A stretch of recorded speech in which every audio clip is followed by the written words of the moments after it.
जब मृत्यु से पहले डाइंग डिक्लेरेशन देके, अपना बयान देके, दरिंदों का नाम बताकर वो इस दुनिया से विदा हुई है, तो क्या कारण है योगी जी आपके पास कि आप उस गुड़िया के बयान को नहीं मान रहे हैं, जिसको सुप्रीम कोर्ट। योगी जी, मैं आपको कहना चाहता हूं, आपके अन्याय और अत्याचार का अंत होने वाला है। आपसे सत्ता संभल नहीं रही है, आप अपने पद से इस्तीफा दे दीजिए। सर, लेकिन योगी जी ने आज माइक नीचे रखिए। इतना हंगामा होने के बाद नीचे का लोग आपने कहा सीबीआई इसकी जांच करेगी। अभी तक सीबीआई को यह केस सौंपा नहीं गया, अभी तक नहीं सौंपा गया। एंटी रोमियो स्क्वाड बनाकर महिलाओं की सुरक्षा का दावा करने वाले ये लोग चिन्मयानंद के पक्ष में खड़े होने वाले हैं, ये लोग कुलदीप सेंगर के पक्ष में खड़े होने वाले हैं, ये लोग इन दरिंदों के पक्ष में खड़े होने वाले हैं।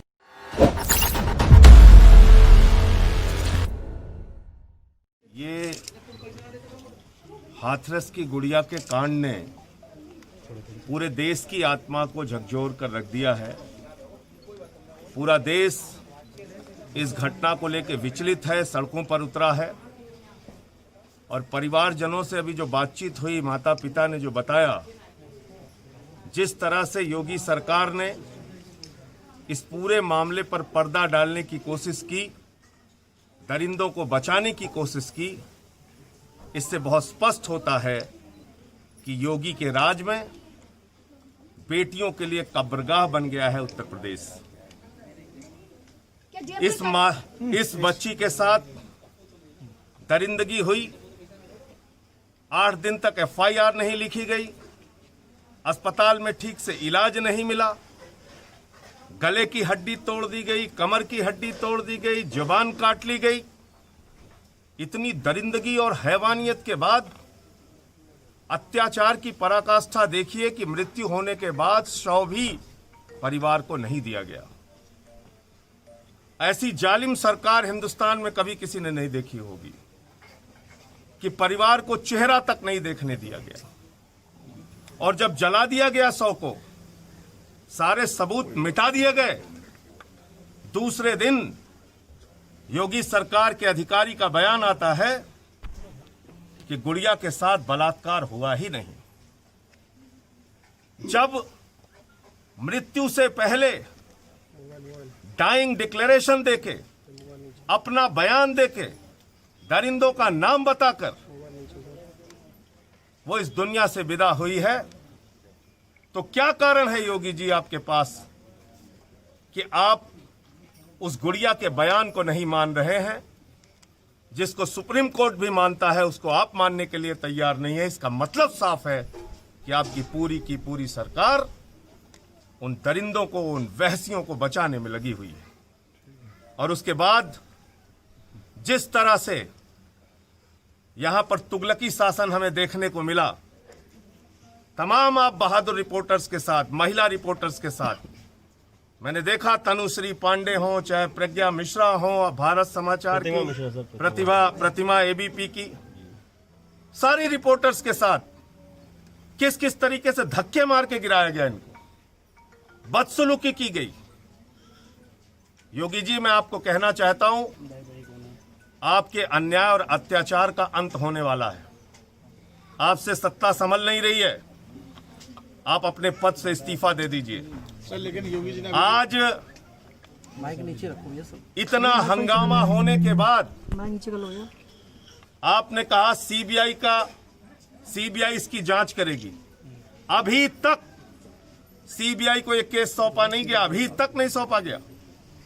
जांच के मुंहजबानी आदेश दिए जा रहे हैं, जांच सौंपी नहीं जा रही, फॉरेंसिक रिपोर्ट की बात की जा रही है, गुड़िया के डाइंग डिक्लेरेशन की बात नहीं की जा रही। 22 सितंबर को जवाहरलाल नेहरू मेडिकल कॉलेज के जिस डॉक्टर ने मेडिको लीगल किया है उस गुड़िया का, उसमें साफ तौर पे रेप के घटना की पुष्टि होती है।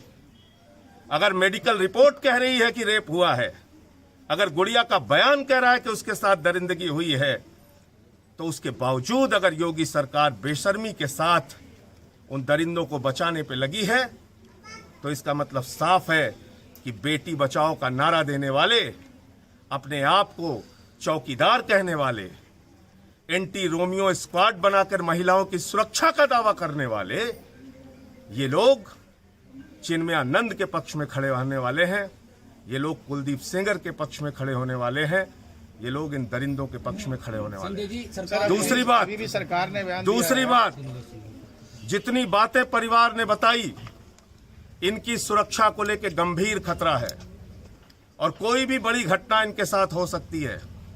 इसलिए मैं आप लोगों के माध्यम से मांग करता हूं कि परिवार को वायु श्रेणी की सुरक्षा प्रदान की जाए।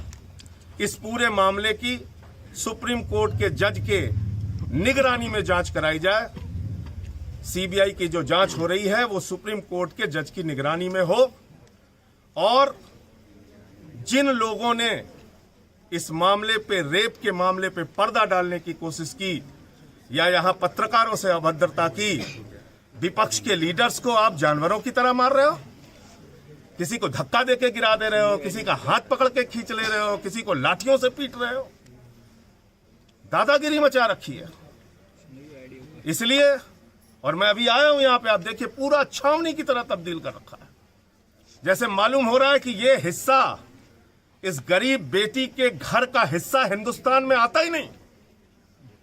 इस तरह का यहां पे पहरा लगा रखा है। तो आम आदमी पार्टी ने पूरा भरोसा दिलाया परिवार को और हम ये भी मांग करते हैं कि ये केस यहां पर अगर चलेगा तो इनकी सुरक्षा को भी खतरा है। ये केस किसी दूसरे राज्य में ट्रांसफर किया जाए और हम पूरी लीगल मदद अपनी पार्टी की ओर से इनको मुहैया कराएंगे। इस न्याय की लड़ाई को, इस बेटी की लड़ाई को हम लोग पूरी तरीके से लड़ेंगे। हमारे साथ सर सीएम इसको अंतर्राष्ट्रीय साजिश बता रहे हैं। उनका कहना है इस्लामिक दंगे को लेकर जातीय दंगे भड़काने के लिए। देखिए ऐसा है, सुनिए मेरी बात, जातीय दंगे भड़काने के लिए सुन लीजिए। भारतीय जनता पार्टी और उसके अहिंसा के पुजारी योगी आदित्यनाथ जी अगर ये कह रहे हैं कि जातिवादी हिंसा विपक्ष फैला रहा है, भाजपा जिसका हमेशा सांप्रदायिक दंगे कराने का इतिहास रहा है, वो अगर कह रहा है कि यहां पर विपक्ष सांप्रदायिक दंगे कराना चाहता है, तो इससे ज्यादा हास्यास्पद और इससे ज्यादा झूठा बयान कुछ हो नहीं सकता। इसलिए मुद्दे को भटकाइए मत, दरिंदों के खिलाफ कार्रवाई कीजिए और इस गुड़िया को न्याय दिलाइए, उनके परिवार को सुरक्षा दीजिए। अगर आपको हमारे वीडियोस पसंद आए तो प्लीज लाइक करें, सब्सक्राइब करें और शेयर करें।